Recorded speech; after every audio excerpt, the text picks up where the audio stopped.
नाव बाळकृष्ण विक्रम पाटील, राहणार डोकलखेडा, तालुका पाचोरा, जिल्हा जळगाव।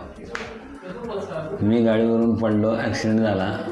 त्याच्यानंतर माझा हात पाय कामातून गेला। इथं आल्यानंतर या डॉक्टरांनी चांगलं करून दिलं। नमस्कार, मी तुषार बाळकृष्ण पाटील, राहणार डोकलखेडा, तालुका पाचोरा, जिल्हा जळगाव। हे माझे वडील आहेत। यांना पॅरालिसिसचा झटका आला होता चालू मोटरसायकलवर। त्यांचा डावा हात आणि डावा पाय काम न करत होता। तर आम्हाला माहीत पडलं की अंधारी येथे समृद्धी हॉस्पिटल येथे याचा उपचार घेतला जातो। तर आम्ही इथे आल्यानंतर 7 दिवस याच्यावर उपचार घेतला। 7 दिवसानंतर आम्ही घरी गेलो। 10व्या दिवशी माझे वडील एकटे चालायला लागले।